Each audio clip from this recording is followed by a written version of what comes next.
Saludos mi gente, hoy estamos en otra entrega de Vicente Podcast y en el día de hoy tenemos un plato fuerte, una persona que es inspiración para todas las nuevas generaciones de la República Dominicana, una persona que transformó desde joven con su visión el turismo de nuestro país. La verdad es que estoy lleno de emoción, lleno de orgullo por tener la oportunidad y el gran honor de hoy poder entrevistar a don Frank Rainieri, que para nosotros es más que un referente, que para nosotros es como un padre que desde muy pequeño lo conocemos, pero la verdad es que hoy yo quiero que usted comparta todas esas vivencias con esas nuevas generaciones que nos ven a través de las pantallas para que se nutran de tanto conocimiento. Oye, el que se siente orgulloso de verte, que a tu edad ya has logrado tantos peldaños en la escalera de la política, soy yo, porque me fascina ver las nuevas generaciones lanzadas al ruedo, dispuestas a hacer aquello que les gusta, que aman y por lo que sienten pasión y con lo que pueden contribuir a nuestra nación. O sea que yo me siento tan contento como tú. Qué va, don Frank, el placer es mío. Bueno, don Frank, vamos a remontarnos al inicio de su vida, al don Frank niño. Cuéntenos un poco de cómo fue su infancia, dónde estudió don Frank, si era un niño travieso, cómo le iba en la escuela. Cuéntenos un poco de eso. No, mira, yo nací aquí en Santo Domingo, aunque en un podcast de esos que hacen daño ahí, ayer me dijeron que nací en Haití. Pero Bueno, por Dios. pero como tío Antonio Humbert siempre me decía, tú no eres moneda de oro para gustarle a todo el mundo. Y yo, por lo tanto, siempre recuerdo esa frase, usted no es moneda de oro para gustarle a todo el mundo. Nací aquí en la capital y mi infancia fue en Gascue, que era el sitio donde vivíamos todos, no existían todos estos nuevos barrios, en la dictadura de Trujillo. Por eso quizás me siento tan comprometido con la democracia, porque aquellos que nacimos bajo la dictadura vimos y vivimos lo que era una dictadura. Y algo por lo que cuando yo escucho a alguna gente hablando de que sí, pero se vivía con más seguridad, yo digo, es un irrespeto. No había seguridad, porque que había menos ladrones en las casas. Oh, sí, es verdad. También había una tercera parte de la población. Pero cuando ni tu mujer o tus hijas estaban seguras de que tú me hablas. Entonces, pero bueno, yo nací en ese ambiente. Yo siempre fui un muchachito muy correcto y comedido, más bien tímido. Yo no era, mi hermano Colorado, por ejemplo, tenía una personalidad más abierta que yo, mi hermano Luis también, y yo era el más tímido de los tres. Me gustaban los deportes, jugaba mucho pelota en La Salle, me eduqué en La Salle hasta que en el año 1959, después de la expedición del 14 de junio, mis padres me vieron, ya iba a cumplir 14 años, medio rebelde, decidieron sacarme del país, consiguieron que me dieran un pasaporte y me fui a estudiar en Estados Unidos. Allí me gradué de bachiller, fueron unos años muy difíciles que me hicieron madurar rápidamente, porque en eso descubrieron el movimiento clandestino 14 de junio. Mi primo Moncho Humbert Rainieri era de los líderes del 14 de junio y lo cogieron preso. Mis tíos se quedaron en el exilio. Mis padres tuvieron que ocupar de mis primos todos los jueves para la Victoria durante 1 año y 7 meses. Y yo no pude regresar al país. Yo no vi a mis padres durante 2 años. No pude regresar al país durante 2 años, 4 meses y 21 días. Y naturalmente ni tenía tarjeta de crédito, ni tenía dinero, ni nada. O sea que viví, vamos a llamarle apuradito. Aunque me pagaban el colegio, eso era todo. No tenía en vacaciones, que Semana Santa, que Navidades, me lo pasaba solo. Después, unos parientes de Puerto Rico tía Mercedes Viuda Inver, pues me dijo, vente a pasar las vacaciones de verano y de Navidad en Puerto Rico conmigo en mi casa. Y fueron mis anfitriones en esas vacaciones. Pero eso naturalmente me hizo madurar, porque yo a los 14 años tenía que ir a la tienda a comprar mi ropa. Tenía que pasarme las vacaciones sola en un hotel de Nueva York.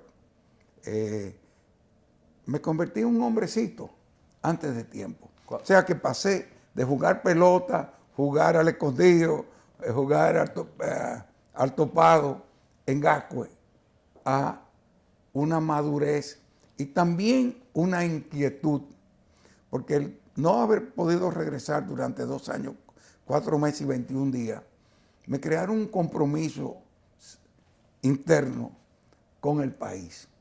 Yo quería regresar a mi país. Me di cuenta, lo valoré más que nunca, porque cuando tú lo tienes siempre, no lo valoras. Y cuando tú tienes que quedarte fuera y lo añoras, tú lo ves diferente. Ahí es que tú te das cuenta el valor que tiene tu país, la importancia que tiene tú trabajar por tu país. Y yo creo que todos esos sentimientos los viví a una edad muy temprana y me maduraron muchísimo. Cuando usted sale ya termina el bachillerato, entonces... Comencé la universidad en Estados Unidos, pero como es natural, era natural en esa época, estaba enamorado y yo quería regresar, ya tenía 6 años en Estados Unidos y me quedé aquí. Y terminé en APEC, aquí. Y naturalmente desde entonces lo que hice fue, entré a trabajar en un negocio agrícola. ¿Ese fue su primer trabajo? Mi primer trabajo formal, porque había trabajado en vacaciones, en múltiples cosas, incluyendo ya como había muerto Trujillo, mi tío Manuel Inver estaba haciendo la fábrica de cemento Cibao. Y entonces en el verano yo le pedí que me permitiera vender acciones. Y él me dijo, pero tú tienes 18 años, 17 años tenía ese verano, y tú nunca has vendido acciones ni nada de eso. Y yo le dije, bueno, tío, pero déjame tratar. Y mi tía le dice, Manuel, pero déjalo, tú no le vas a pagar salario. Si no vende, no vendió. Y si vende, le da una comisión. Y me gané 5,000 pesos, que eran dólares en ese entonces, ese verano. Con 18 años. Con 18 años. Y no lo había cumplido. Pero yo creo que ahí también se mezclaron las cosas que mi madre decía. Pues mi madre era una mujer con mucha visión. Y ella decía que el ahorro es fundamental en la vida de un ser humano. Porque siempre llegarán las vacas flacas. Y que cuando vean la vaca gorda, tú tenías que guardar. Y yo no olvido que ese verano, mi tío me dijo, ¿qué tú vas a hacer con ese dinero? Te vas a comprar un carro. Un carro valía $3,000. Yo me gané 5,000. Y yo iba a cumplir 18 años de edad. En ese entonces, eso era como lo máximo. Y eso era un carro nuevo. Todo el dinero del mundo. Todo el dinero del mundo. Y yo le dije que no, que me lo dejara en acciones de cemento Cibao. Wow. Entonces, esa disciplina, yo creo que ha sido fundamental en mi vida. Y lo digo porque muchos jóvenes que te siguen, yo quiero que lo escuchen. Sin disciplina, y la disciplina en todo el sentido de la palabra, el camino se hace mucho más difícil. Yo siempre he creído que una de las cosas que más me ha servido en la vida es mi disciplina personal. Yo vivo sin excesos en nada. Me tomo mi trago, nunca con exceso. Me gustan las fiestas, nunca con exceso. Nunca ando con nada excesivamente ni costoso ni nada. Yo creo que usted tiene que en la vida ser moderado en todo lo que hace, menos en invertir. Ahí no tenga miedo, invierta. Piénselo, pero invierta. Don Frank, cuando usted ya entra al primer trabajo formal en materia agrícola, háblanos un poco de esa experiencia. Mira, como todos los jóvenes de los años 60, yo veía la agricultura como el futuro del país. Y así era que se conocía. Esta era la economía que después yo decía que era la del desayuno, que era el café, el cacao y el azúcar, con lo que tú haces un desayuno. Y claro, yo me involucré en eso. Había una compañía que llevaban Peter Morales y Chan Pastoriza. Mi hermano mayor Luis Manuel era socio y me permitieron a mí poner 500 pesos en acciones. Yo tenía el 2% de las acciones, pero yo estudiaba y trabajaba. Cuando yo salía, en ese entonces fue por la revolución, yo salía a las 3 de la tarde de APEC y me iba a trabajar. Iba directo a trabajar hasta las 7. Estudiaba y trabajaba. Correcto. Y entraba a APEC a las 8 de la mañana, salía a las 2, 3 de la tarde y me iba a trabajar hasta las 7 de la noche. Y ahorrar. Y entonces ahí me quedé durante varios años, hasta que en el año 1969 yo conocí a estos americanos que estaban buscando una tierra o habían encontrado una tierra. Yo lo había ayudado, yo inclusive le había arrendado una avioneta que nosotros teníamos, porque en la compañía que se llamaba Agritech teníamos 37 tractores y 7 avionetas, 6 de fumigación y una cenita de 4 pasajeros para podernos movilizar por todo el país, porque teníamos, por ejemplo, el contrato de Central Romana de fumigación en la Romana, el del CEA, el de los Vicini, pero teníamos en Mao una avioneta fumigando el arroz, y en Montecristi, que en ese entonces habían compañías extranjeras que sembraban melones, y muchos otros, sorgo y muchos otros productos, pues también ahí teníamos avionetas de fumigación y las rotábamos. Entonces, claro, en ese entonces no estaban las autopistas que hoy existen. Inclusive en ese momento, para tú ir a la Romana, no iba por San Pedro de Macorís. Tú llegabas a San Pedro y tenías que irte a Altomayor, El Ceibo, y en el cruce del Pintado, antes de llegar a Higüey, doblaba para la Romana. O sea, era un viaje, ¿tú comprendes? Fumigábamos el algodón en Oviedo, allá en el sur. Había veces que fumigábamos en Barahona la caña del ingenio Barahona. O sea que no teníamos que desplazar y teníamos esa avionetica. Y a los americanos eso, cuando ellos vinieron, la primera vez yo le alquilé la avionetica y lo acompañé a sobrevolar. Así usted hace el primer contacto con los americanos. El primer contacto con ellos en el 67. Pero en el 69 es cuando ellos ya han formado un grupo que lideré a Ted Kill para comprar la propiedad. Y compran lo que es hoy Punta Cana, que como he dicho en otras ocasiones, no se llamaba Punta Cana. El sitio era conocido, bueno, era muy poco conocido. La gente conocía Macao, era el único sitio que se mencionaba, y Cabo Engaño, pero más nada. Ni Cortecito, ni Bávaro, ni Juarillo, ni lo que hoy es Punta Cana. A lo que hoy Punta Cana, la gente de Higüey le llamaban Yauya o Punta Borrachón. ¿Y cómo llegan ustedes a Punta Cana? Bueno, estos americanos ven desde el aire el lugar y me piden que consiga un abogado para ver de quiénes son las propiedades. Buscamos unos abogados y ellos identifican que son de 3 sucesiones. Y ahí ellos deciden que averigüemos si la venden.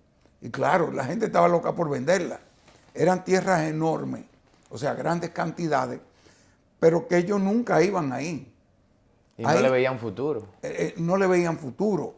Eso era ahí lo que hacían, es que o sacaban copra de los cocos que nacieron en la orilla del mar, o en el caso de Punta Cana y de la parte de atrás de Cabeza de Toro, era más que nada que hacían traviesa para los ingenios azucareros.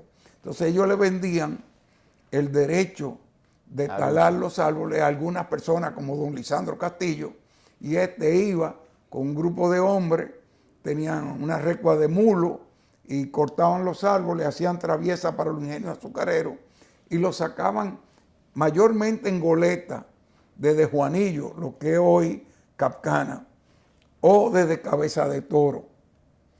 Y para el que no sepa de los jóvenes, goleta eran los barcos de vela. Eso le iba a preguntar. Sí, sí, me lo imaginé. Barcos de vela, no eran ni siquiera barcos de motor. Y lo llevaban hasta Romana o hasta San Pedro de Macorís. Y la traviesa era lo que en las vías de tren, si ustedes ven, Romana todavía tiene muchas vías de tren. Eso antes se hacía no de cemento como se hace ahora, sino de madera, porque era mucho más económica que el cemento y duraba toda la vida. Entonces, o en camiones cuando el mar daba paso, porque habían dos lugares, no había carretera, había un trillo, o sea, por la arena, entre los cocos, tú ibas por ahí, pero habían dos lugares muy difíciles, que era después que tú pasas a Macao, ahí hay un sitio donde hay una duna de arena, y entonces hay veces que el mar por abajo pasa y cierra el camino. Y en Punta Los Nidos, que es donde desemboca la laguna de Bávaro, que cuando sube la marea o cuando llueve, no había paso. O sea, en otras palabras, los camiones entraban, pero podían Cuando durarse 24 horas para llegar de lo que era Juanillo o de Punta Cana o de Cabeza de Toro hasta Higüey. Don Fran, cuando usted va sobrevolando esa área que los americanos le hacen, la inquietud que le surge de ese terreno, el fin que ellos buscaban para ese terreno, ¿y qué edad usted tenía en ese momento? Yo tenía 24 años. Wow. Pero vuelvo y te repito, por eso que yo siempre he creído en el hombre y sus circunstancias, y además de que aquello que le llamamos los momentos difíciles, podemos sacar lecciones. Para mí, quedarme sin ver a mi padre 2 años, para cualquier joven de 14, 15 años, es muy fuerte. Sin poder regresar a tu país, 2 años, 4 meses y 21 días, fue muy duro. Además, en las condiciones que eran. Mi familia, que no estaba con el régimen de Trujillo, que no me podía llamar, que no teníamos dinero, me llamaban 2 veces al año, el día de mi cumpleaños y el día 31 de diciembre, porque no tenían con qué pagar, no habían celulares y costaba $7 los 3 minutos. O sea, tú hablabas 3 minutos y se acabó, no había dinero para más.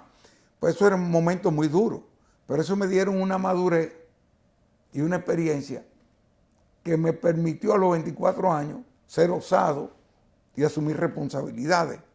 Entonces, fíjense cómo nunca vean esas piedrecitas que siempre vamos a encontrar en nuestro camino como un problema. Busquen una solución, enfréntenla, resuélvanla y que les sirva de experiencia para la siguiente vez. Y yo creo que eso fue muy importante. Entonces, ellos no sabían qué hacer con la tierra. Ellos se les había ocurrido de que exportar la arena blanca para usarla de empañete en Puerto Rico. Pero ningún gobierno iba a permitir que se sacara arena blanca para exportar. Después dijeron, bueno, vamos a formalizar el corte de árboles. Pero resulta que Balaguer acababa de pasar una ley prohibiendo el corte de árboles. Entonces, no sabían qué hacer. Y como digo yo, ahí apareció el Chapulín Colorado, que a los 24 años de edad, y ahí viene otra cosa muy importante, la lectura. La lectura. Yo había leído en una revista, que era la más popular en ese entonces, Life en español. Era Life, pero yo lo leí en español. un artículo sobre una villa pesquera en México, en la costa del Pacífico, donde se estaba construyendo un hotel para acoger a un crew que iba a filmar una película. Y decía que después que se hiciera esa película, eso se podía convertir en un destino turístico. La película La Noche de la Iguana, con Richard Burton, y el lugar Puerto Vallarta. Cuando yo vi, eso se me quedó grabado. Por eso es que es importante leer, pero no estos chismes de las redes. Lea, nútrase de información. Para mí, The Economist, por ejemplo, es la revista que yo no dejo de leer, porque yo veo cómo van las tendencias económicas en los diferentes países del mundo. Y cuando yo veo que un país está mejorando, históricamente, le digo a mi gente, vámonos a ese país a vender turismo. Porque cuando la gente comienza a mejorar su estatus económico, una de las primeras cosas que quiere hacer es viajar. Pues vámonos adelante, no esperemos, no seamos segundos, seamos primeros. Entonces, lean, eso es fundamental. Y no lean lo que dicen en las redes, eso es secundario. Busquen las cosas buenas de las redes, aquello que te lleven mensajes, experiencia, y lean. Eso es fundamental, eso ha sido fundamental en mi vida. Entonces yo le dije a ellos, cuando yo vi que ellos no tenían idea de qué hacer, se me ocurrió decirles, bueno, si yo fuera ustedes, yo haría esto. Lo primero que yo haría es un pequeño hotel. Segundo, una pistica de tierra. Y tercero, compro una planta eléctrica. Cuarto, abro un camino, un trillo. Hay que comprar un bulldozer para hacer todo eso. Y comienzo a llevar gente para abrir el lugar, para crear un destino. Ya con 24 años. Con 24 años de edad. Cuando yo terminé de explicarle eso, ellos me invitaron. Ellos tenían un americano que era el presidente de la compañía. Y yo no me llevaba muy bien con él porque yo veía que él no estaba haciendo nada. Y ya tenía 8 meses ahí, no había hecho nada, porque él había ido a Punta Cana 2 veces y los mosquitos lo mataron. Él era un gordo y vino con fiebre y me dijo, yo no vuelvo. Habíamos ido en un helicóptero de la Fuerza Aérea que nos habían alquilado. Entonces, yo dije, yo con este no puedo hacer nada, pero naturalmente salté algo que fue como me contrataron. El Ted Gill, cuando terminó la reunión donde yo le expliqué todo. Era el abogado, Ted Gill. Sí.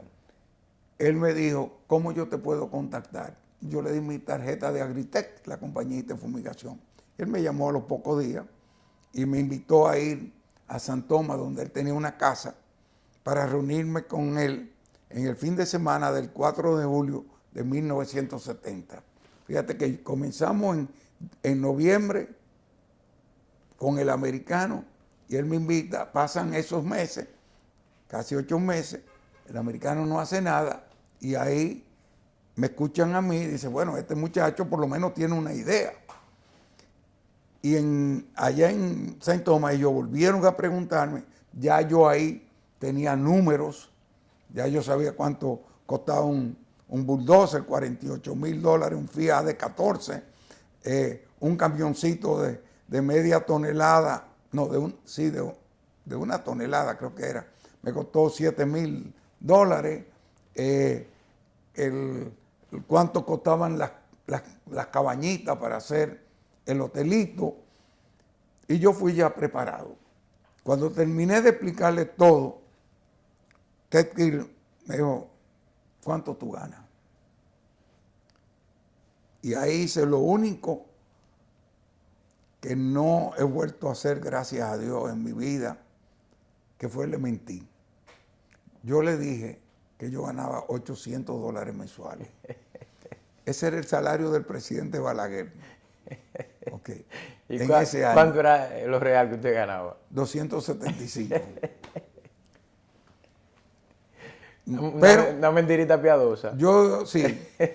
Y entonces ellos me dijeron, usted me dijo, ok, nosotros queremos que tú dejes de hacer lo que estás haciendo y venga a trabajar con nosotros y te voy a pagar $1,200. Dios Eso mío.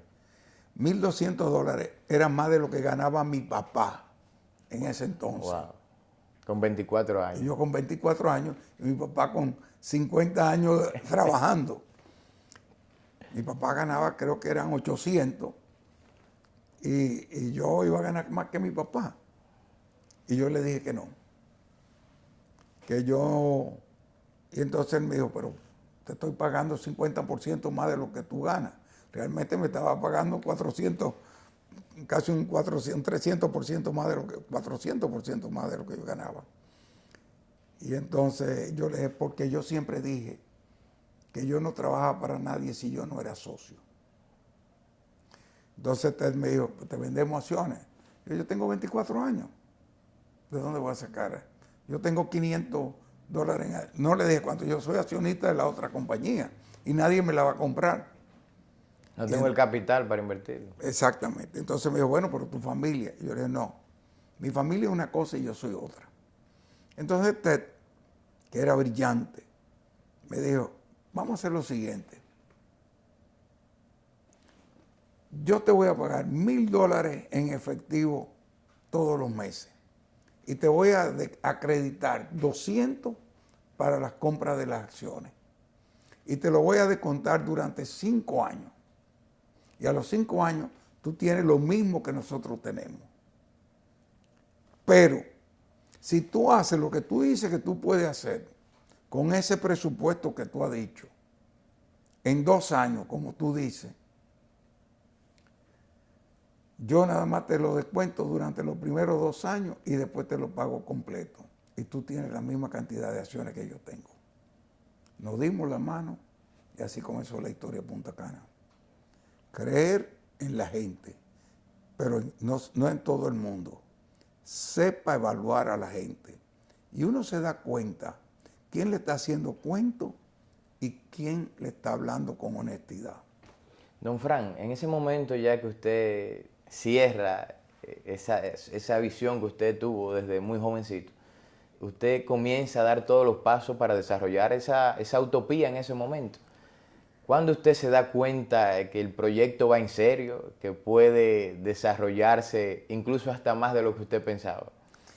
Mira, yo siempre creía que era en serio. Yo no sabía hasta dónde iba a llegar. Yo recuerdo que ya cuando habíamos crecido, Ted Kille un día le dijo a Aide, ustedes son millonarios. Y Aide le dijo, en glóbulos rojos. Ted, no. Dice, pero es que lo que ustedes están haciendo es un proyecto que va a llegar, uno no sabe hasta dónde.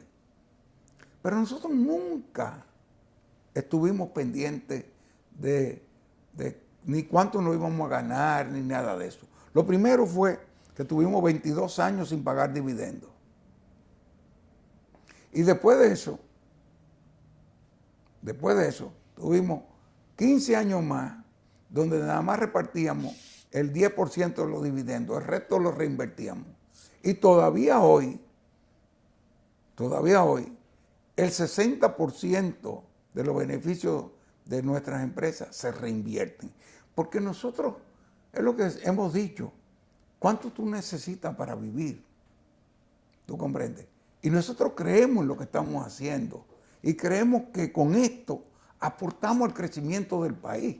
Mientras más se invierta, más crece el país, la República Dominicana. Porque, ¿y cuánto tú puedes gastar? ¿Cuánto tú necesitas para vivir? Entonces no pienses solamente en repartir, no, piensa en reinvertir. Porque cuando tú reinviertes, primero te da una satisfacción enorme. Cuando nosotros vemos las miles de personas, que ya son decenas de miles, que trabajan bajo la sombrilla de nosotros, óyeme, y que tienen a los hijos en los colegios, y que tienen atención médica, que se han insertado en la sociedad, que son ya gente bona fide, que pueden cumplir, que tienen ilusión porque pueden crecer. Oye, eso es más que un cheque de $1 millón. Don Fran, y precisamente en ese sentido, yo quiero que hagamos énfasis en eso y desglosemos cada uno de los procesos que usted tuvo que vivir para poder hoy presidir el grupo, aunque sea honorífico y Fran Elías ya esté a la cabeza, pero la verdad el fundador de ese proyecto que hoy es para mí el destino más importante turístico de todo el mundo. Aunque hayan otros por ahí, pero para mí ese es el más importante. La verdad es que esos procesos que usted tuvo que vivir iniciando empresas, por ejemplo, en el área agropecuaria, pero también usted tuvo hasta una discoteca aquí, restaurante. Háblenos un poco de eso, porque yo quiero transmitirle ese mensaje a las nuevas generaciones, de que el inmediatismo no existe. No, eso es lo peor que puede haber. El inmediatismo no conduce a nada. Te da una satisfacción momentánea y se acabó. Lo que rápido sube, baja más rápido, como la espuma. Entonces, nosotros siempre hemos creído que los sueños se construyen sin prisa, pero sin pausa. Y que esos sueños, sí tú tienes que desarrollarlos con los pies en la tierra. Otra cosa que para nosotros ha sido muy importante es que lo primero que hicimos fue incluir la familia, porque los sueños no se construyen solos. Los sueños tienen que ser parte de... Lo primero que tú tienes que alinear tu familia y después todo lo que te rodean. Para mí, mi mayor satisfacción es poder ver cómo mi mujer se integró.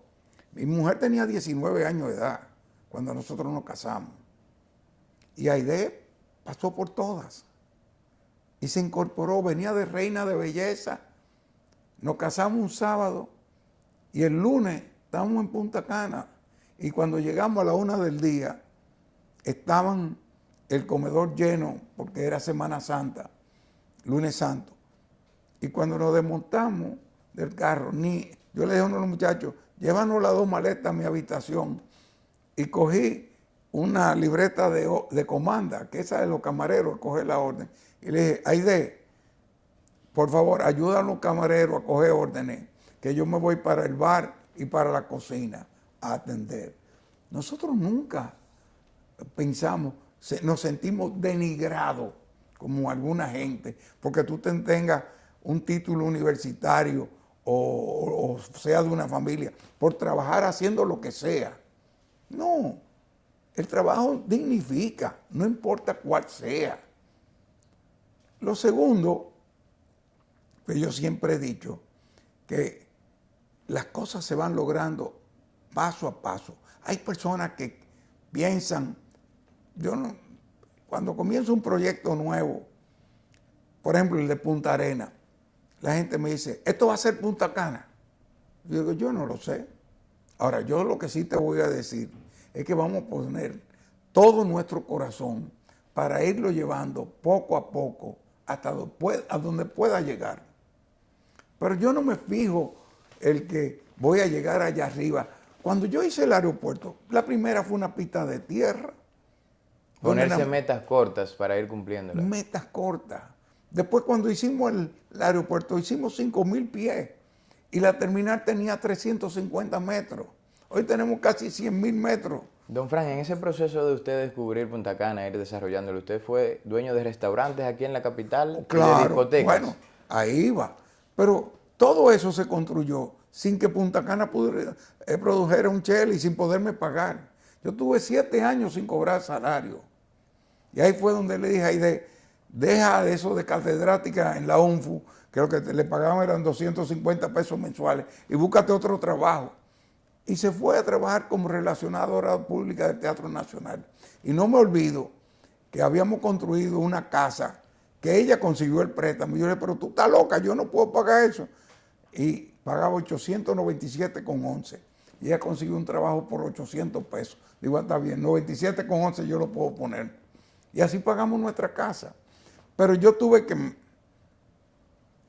restaurantes, la discoteca más popular durante 30 años de Santo Domingo, que fue Neón. Neón. Eso creó historia aquí. Yo vendo todavía los helicópteros Bell, valga la propaganda, la Beach Aircraft. Yo tuve que hacer el pluriempleo. Hay gente que, no, que tengo 2 trabajos. Óyeme, durante un tiempo, los sábados para mí realmente eran duros. Porque los sábados, después que abrimos el aeropuerto, en su primera etapa, los aviones que llegaban eran un día a la semana de Puerto Rico, un avión de 29 pasajeros, un Convair de 29 pasajeros. Y yo tenía, allá no había ni inmigración, ni aduana, ni nada de eso. Y yo tenía que a las 4 de la mañana salir en una camionetica combi, manejando yo, a recoger 2 de aduana, 2 de inmigración en el Huacalito, 1 del DNI, 1 del J2, un celador. Y me paraba en San Pedro de Macorís, frente al Play, que había una fonda, y no me acuerdo cómo se llamaba, y ahí le daba espagueti con plátano, con un trozo de carne. ¿Y usted se comía su pedacito también? Claro, ven acá. Pero yo se lo daba para que estuvieran contentos y la semana que viene no me aparecieran todos. Sí. Porque si no, que se enfermó uno y ya tú tenías un problema. Ya. Manejando usted mismo. Manejando yo mismo. Y de ahí llegamos a Punta Cana a las 10 de la mañana. 10, 10 y media. Ahí recibíamos el vuelito. Yo no me olvido cuando llegaban 3, que era ocasionalmente. Ese día yo estaba de fiesta. 3 aviones de 29 pasajeros. 60 pasajeros, 70 pasajeros. En el aeropuerto que hoy, este año, bueno, este mes de marzo, movimos entre entrada y salida 1.1 millón de pasajeros. Wow, en un solo mes. En un solo mes. Y movíamos 60 cuando la cosa era buena. cuando la cosa estaba buena. Don Fran, pero en ese proceso... Y, óyeme, y cuando terminábamos de ahí a devolvernos, ahí me paraba en otra fonda en Higüey. Ahí le daba un trozo de carne con mucho arroz salseado, con otro plátano. Pero la verdad es que usted está hablando de una parte interesante. Y llegaba a las 5 de la tarde aquí a devolvérselo el vehículo, porque Gaetano Pellice, que en paz descanse, un gran amigo, me lo alquilaba y nada más me cobraba un día.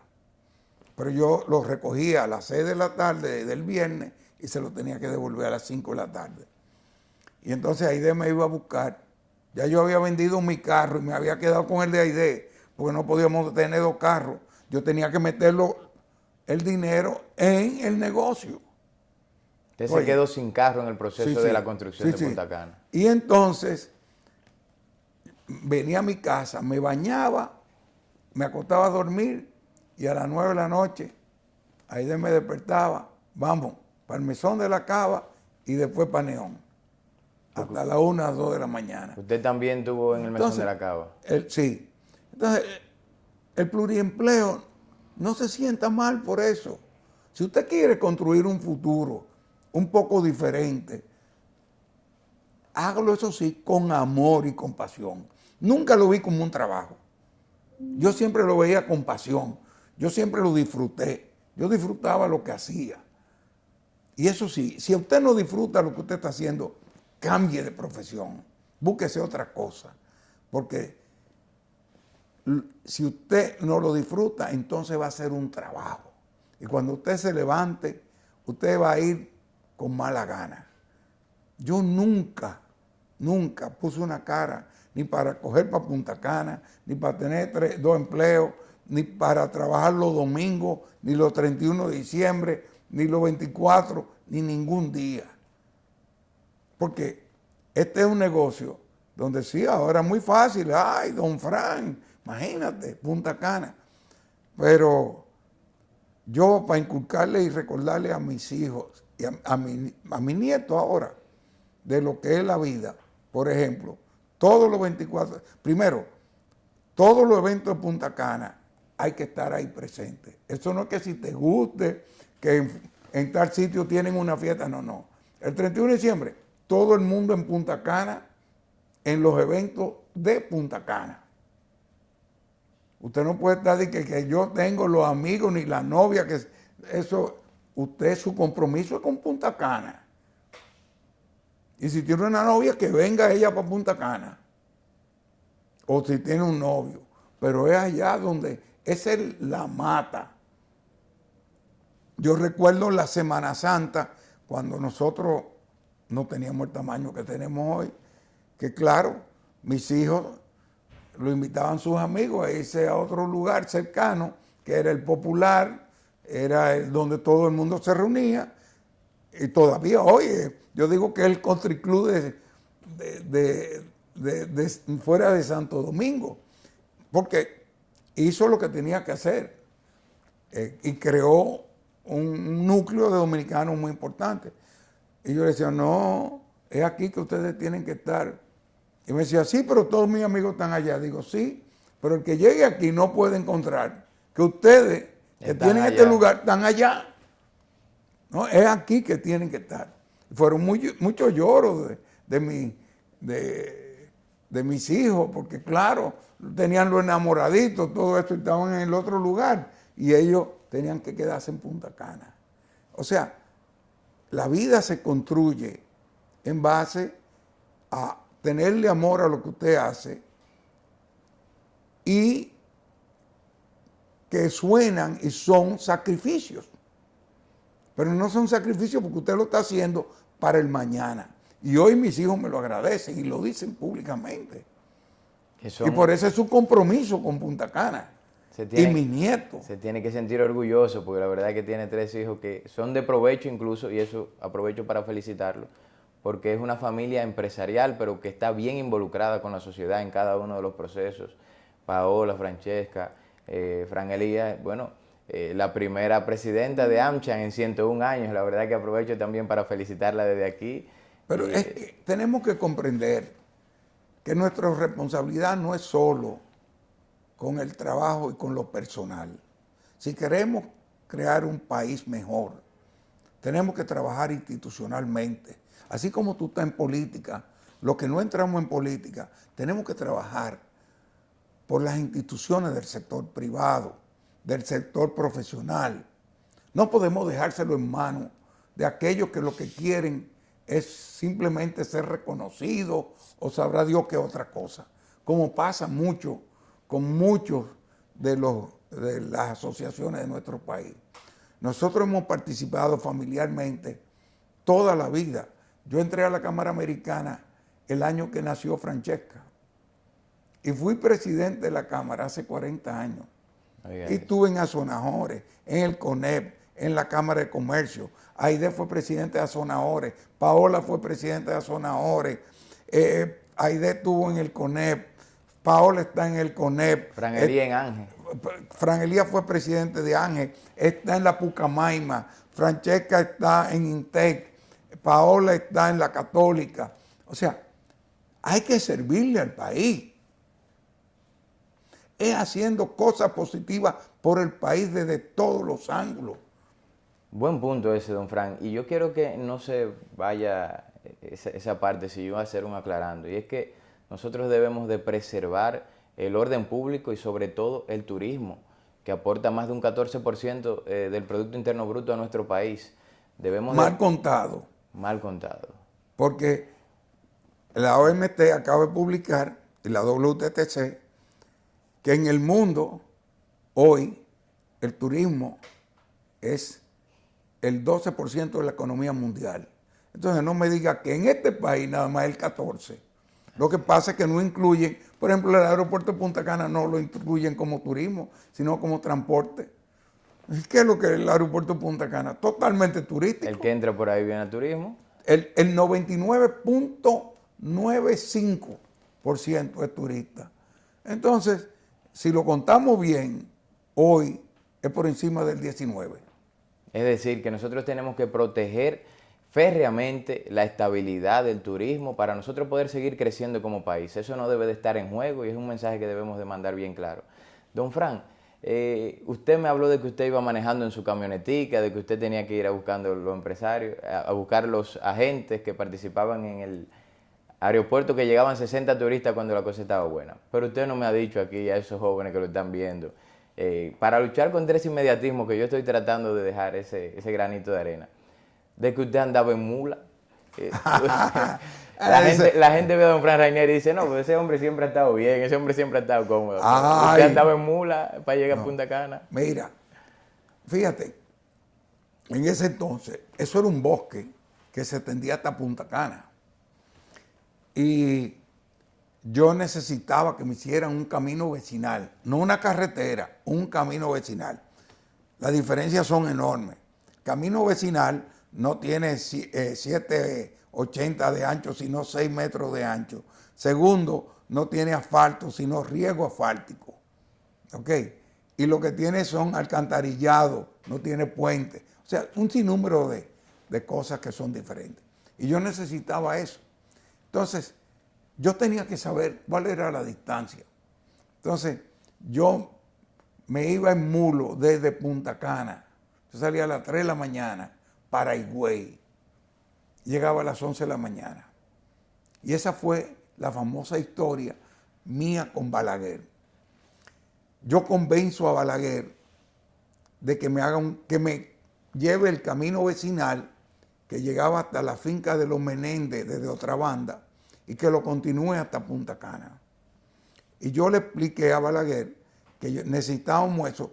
Yo fui con el presidente del Club Mediterráneo, con el embajador francés y con Ted Kill. Le dijimos, si usted comienza esa obra, nosotros comenzamos la construcción del Club Mediterráneo Punta Cana. En ese momento, los hoteles que se hacían en el país eran con los fondos del Banco Central, a 20 años, sin tema de riesgo cambiario ni nada de eso. Y nosotros dijimos, no, yo sé que el Banco Central no me va a dar un chele, esto lo vamos a hacer nosotros a pulmón y lo tenemos organizado. Y Balaguer me dijo, bueno, yo te voy a hacer el camino. Yo le dije, presidente, no son más de 48 kilómetros. Pasaron 3 meses, me dijo, sí, yo voy a dar orden para que lo comiencen de inmediato. Pasan 3 meses y nada, 4 meses. Y yo le solicito con el embajador francés, que me ayudó mucho, una cita. Y Balaguer me recibe. Yo era un muchachoncito, tenía 30 años. Y me dice, amigo Rainieri, es que son 86 kilómetros y eso vale 2 millones de pesos. Y naturalmente en esa edad uno pues es impulsivo. Estamos hablando de los 12 años de Balaguer. Ustedes los jóvenes no saben lo que fue eso, pero Balaguer tenía una mano para ayudar y una mano para apretar. Y con eso le estoy diciendo que no era un gobierno fácil. Él se la jugó toda ahí. Y yo le dije, presidente, eso no es verdad. Y lo señalé hasta que sí con el dedo. Después yo me quería cortar el dedo con el mío que me dio. Digo, porque yo salgo en un mulo de Punta Cana a las 3 de la mañana y yo estoy a las 11 de la mañana en Higüey. Y Balaguer hizo así. ¿Y usted lo ha hecho en mulo? Digo, sí, presidente, 3 veces. Y por eso es que le puedo decir que ahí no hay un río que cruzar, no hay un puente que hacer. Ahí solo hay una jarda que con la dinamita que dejó Trujillo en los depósitos de aquí, que va a explotar un día porque está ahí ya vieja, usted puede volar esa roca y no hay que gastar un chele en hacer ningún tipo de puente ni elevado. Y Balaguer hizo así, se paró. Él tenía un escritorio, en esa época no había intercom ni nada de eso, y tocaba un timbre. Y entonces entró Bello Andino, y dice, el secretario de Obras Públicas está aquí. No era ministro, era rango, el título que se lo usaba el secretario. Sí, dígale que entre. Naturalmente, yo me puse chiquitico. Yo dije, qué lío yo he armado. Digo, en ese entonces los ministros de Obras Públicas normalmente tenían el apoyo de algún general. O sea, era la comida del BOA, que le llamó. O sea, el general lo ponía y de las comisiones le daban a ese grupo militar 1%. Me dicen, yo nunca di un centavo, ni he dado. Y entonces, cuando él entra, le dice, ¿quién le dijo a usted que son 86 kilómetros? Dice, sí, presidente, son... ¿Qué 86 ni 86? El amigo Rainieri se monta en un mulo y sale a las 3 de la mañana y está a las 11 en Higüey. Y no hay un mulo que ande eso, que ande 86 kilómetros en ese tiempo. Yo monté mucho mulo cuando muchacho en Navarrete y yo sé lo que puede andar un mulo. Váyase mañana con Rainieri en el mulo y recorre el camino. Claro. Y usted tenso ahí. Tenso. Yo me estaba muriendo. Yo salí de ahí, porque además lo dijo gritado, y él no usaba aire acondicionado, o sea que se oía en el antedespacho y donde quiera. Yo salí de ahí, y era como la 1 del día, y fui donde tío Antonio Inver. Digo, déjame coger para allá, porque déjame buscar a alguien que vele por mí. Y le conté a tío Antonio. Tío Antonio estaba comiendo, y dice, oh, Franquito, y tú por aquí a esta hora, ven, siéntate a comer. Digo, no, yo no tengo hambre. ¿Y qué te pasa? Y yo le cuento. Y me dijo, mira, mijo, en este momento no hay nadie que se acerque donde ti, porque Balaguer te protegió con eso. Cuando él dijo eso, no se metan con él y hagan el camino. Digo, y él además hace eso, porque con eso le manda un mensaje a todo el mundo de que el jefe es él y más nadie. Vete a comer para tu casa, si no, tranquilo. Yo llegué a mi casa y no me olvido que Aide me estaba esperando y me dijo, ¿cómo te fue? Y yo le conté. Y Aide me dijo, ¿tú quieres una sopa en vez de la carne?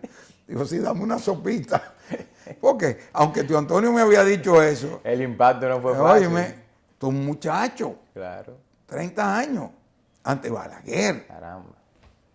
Y va en aquella época que, tú sabes, que las dimensiones no era ni Luis Abinader, ni era Danilo Medina, ni era Leonel, ni era, no, tú estás hablando de Joaquín Balaguer en su momento duro. Y a las 2:30 de la tarde yo me fui para la oficina. Después que comí, me fui a la oficina y cuando llegué allá estaba Milton Ginebra, que era viceministro de Obras Públicas, esperándome en mi oficina. Y me dice, Fran, era amigo mío, porque montábamos caballo, aunque él era mucho mayor que yo, montábamos a caballo en la feria, habíamos montado durante tiempo. Yo tenía ya un tiempo que no montaba porque Punta Cana no me lo dejaba, pero a mí me gustaba mucho montar a caballo. Y me dice Milton, Fran, ¿qué fue lo que pasó hoy en Palacio? Que el ministro llegó a Obras Públicas y hubo que llamar al médico, porque estaba sudoroso, le bajó la presión y todo eso. Y entonces yo le conté. Y él me dijo, mira, él me dijo, tú eres amigo de Fran, vete con él en el mulo. Y me dijo, yo mañana no puedo, pero yo el viernes puedo. Yo, bueno, pues nos vamos el viernes. Y nos fuimos. Y naturalmente, ahí se comenzó el camino vecinal para Punta Cana. De que usted tuvo la gallardía de jugársela, hay que tener el valor de tomar decisiones. Yo no para sé, poder... yo no le llamo gallardía, yo le llamo osadía. Osadía. Porque gallardía es cuando tú estás consciente de lo que tú estás haciendo y estás dispuesto a... Yo reaccioné, fui osado. Que todo... Porque en la vida uno tiene que ser osado. Por eso yo siempre digo que las nuevas generaciones, lo que ustedes vayan a hacer, tienen una edad para hacerlo. Porque después de los 40 usted comienza a convertirse en conservador. Y ya a los 50 usted no quiere tomar riesgo.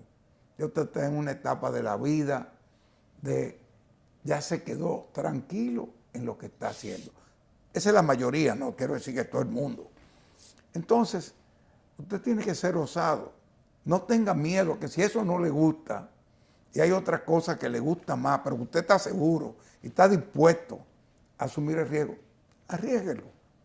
Claro, usted tiene que saber que tiene un precio. El precio que yo tuve de que nos quedamos con un solo carro.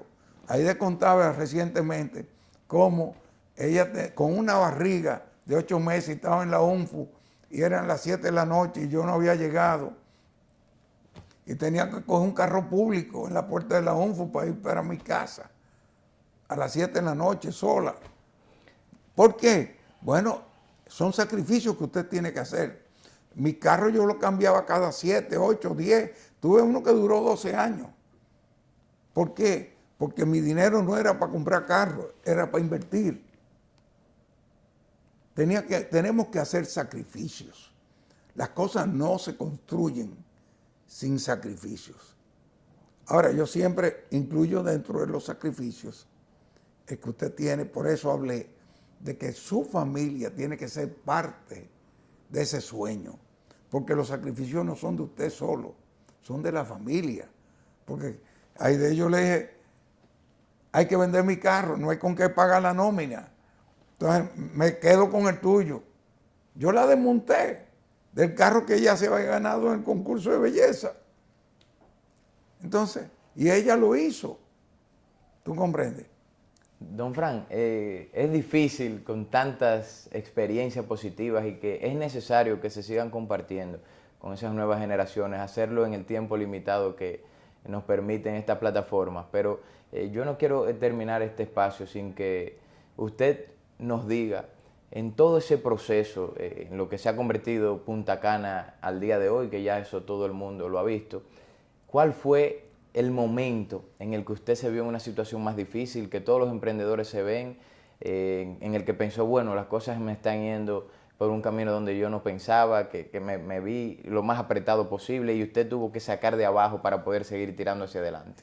No, mira, no fue uno. Cuando tú tienes 55 años de historia, son tantos. Yo tuve 7 años sin cobrar.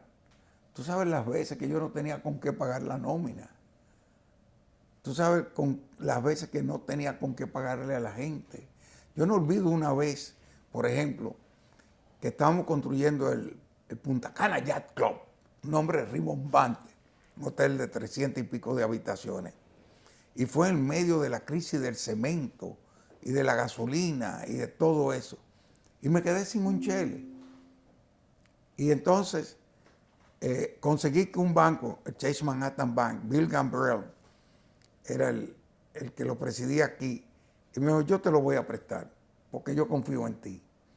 Y Bill me dijo, en lo que se organiza, yo te voy a dar un sobregiro para que tú puedas pagar. Era diciembre, y yo tiré los cheques, y resulta que al día siguiente el Banco Central sacó una resolución de la Junta Monetaria prohibiendo los sobregiros y prohibiendo nuevos préstamos si ya no estaban firmados. Y yo me quedé en el aire con 2 millones en la calle en cheques y fondos. ¿Y qué tuvimos que hacer? Darle el frente. ¿Y qué yo hice? A cada una de las personas. Había una inflación rampante. Y yo cogí, a uno que tenía los bloques, te voy a devolver tantos bloques y como ya subieron de precio, dame un crédito y cuando yo pueda te vuelvo a comprar. Y en vez de seguir construyendo, teníamos 100, creo que eran 150 habitaciones listas. Digo, bueno, el resto se para, vamos a abrir esas 150. En vez de 350, vamos a abrirla de una vez para comenzar a generar dinero. Hubo otro que ahí que Tavares le devolví los bloques, no, los mosaicos de los pisos. A otro le devolví, y le dimos el frente. ¿Tú comprendes? Bill Gambrell responsablemente me dijo que me llamen, que yo les voy a explicar lo que pasó. ¿Tú comprendes? Y así lo hicimos. Solamente hubo una empresa que se negó y que me demandó. Y yo tuve que hacer un lío para pagarle a ese tipo. Don Fran, ya cuando usted se da cuenta que Punta Cana va en ascenso, que su sueño de jovencito, a lo cual usted le había dedicado una vida, va por buen camino, pero ¿en qué momento usted dice, no, pero espérate, ya esto se me salió de las manos, ya esto superó mis expectativas, ya esto... No, No hubo un momento en el que no, usted... ni todavía hoy. Yo lo que me da es que yo no me pongo metas económicas ni de crecimiento. Yo creo, los americanos tienen un término que a mí me gusta mucho. The sky is the limit. El cielo es el límite. Tus sueños son tu límite. Entonces yo voy siempre, cuando vamos logrando una cosa, ya yo estoy pensando en la próxima. Y cuando llego a esa otra, lo que yo no hago es ver hasta dónde tú vas a llegar. No.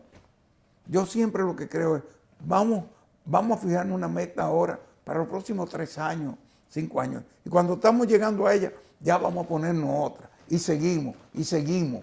Usted como visionario, ya como asesor... Visionario es una palabra muy grande. No, no, como si no es un visionario, emprendedor. si no es visionario usted, entonces No. ¿quién lo sería? Ya usted como asesor, con sus hijos ya en el rango de acción social y económico, ¿cómo vislumbra ya ahora usted su funcionamiento? Que usted ya está como asesor, pero una agenda más llena de ahí, yo creo que no pudiera haber. Yo soy el coach de tercera base. El coach de tercera es lo que cuando viene corriendo el corredor, le dice, sigue pajón o párate en tercera. Y eso es lo que yo hago en la empresa.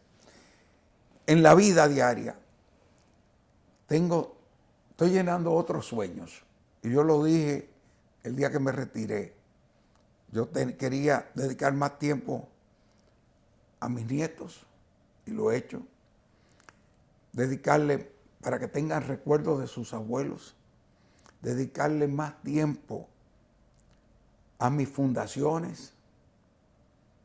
Ahora estamos haciendo el Centro Cultural Rainieri, que espero abrir en octubre de este año, aunque sea parcialmente. Excelente. Y otros trabajos que están, gracias a Dios, son sueños que yo tenía desde el año 97.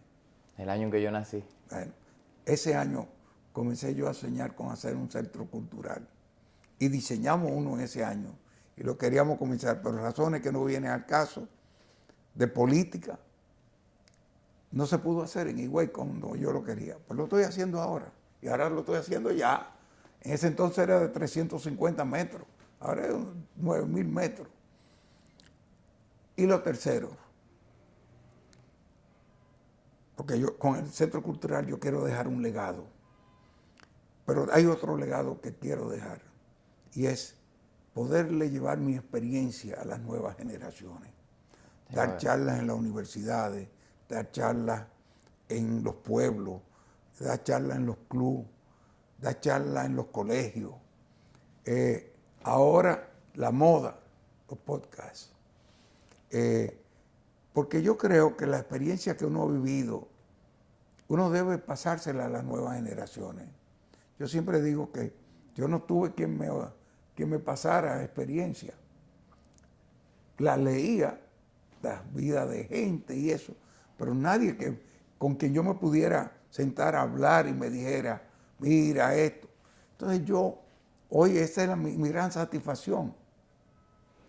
Porque ayer mismo salía de un evento en el Hotel Embajador y un joven, más o menos de tu edad, no recuerdo ahora el nombre, me detuvo, señor Rainieri, mire, usted no me conoce, yo soy fulano de tal, pero yo sigo los podcasts que usted hace y me sirven muchísimo. Me contó hasta cómo le había servido en algo en su vida.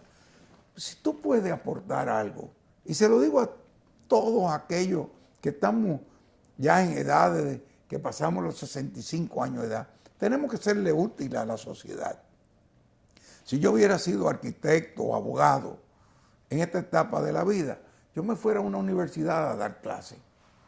¿Por qué? Porque esa experiencia que las canas nos dan son necesarias para esta juventud que tiene el ímpetu, tiene el deseo, pero necesitan combinarlo con la experiencia, porque la fuerza de la energía de la juventud debe ir de la mano de la experiencia de la cana. para que sea exitosa. Así es. Bueno, lamentablemente, don Fran, esta conversación tan enriquecedora, ha pasado el tiempo sin uno darse cuenta. Para mí ha sido más que un honor poder compartir este espacio con usted y con esas nuevas generaciones de esa historia tan enriquecedora, de ejemplos que se ha vivido etapa por etapa, de cómo usted ha superado cada una de esas barreras y que se traduzca esto en que las nuevas generaciones puedan tener un ejemplo positivo, un camino al cual seguir. El que lo mira con mucha admiración y quiere ser como usted, ya tiene ahí cómo usted lo ha logrado, y esperemos que pueda seguirse replicando eso a lo largo y ancho de todo el territorio nacional. Quiero invitarlo a todos ustedes que se suscriban en el canal, activen la campanita y que compartan este contenido con cada uno de esos jóvenes que usted sabe que está en ese periodo donde quiere emprender, quiere salir hacia adelante, y que esta es una historia más que positiva que tú le puedes compartir. Don Fran, le voy a agradecer de nuevo y pedirle que cerremos esta entrevista con un mensaje que usted le dedique a esas nuevas generaciones, a ese don Fran de 24 años, que usted le hable y le dé esos consejitos para que puedan salir adelante y puedan ser algún día como usted. Nunca vean el vaso medio vacío, siempre vean medio lleno.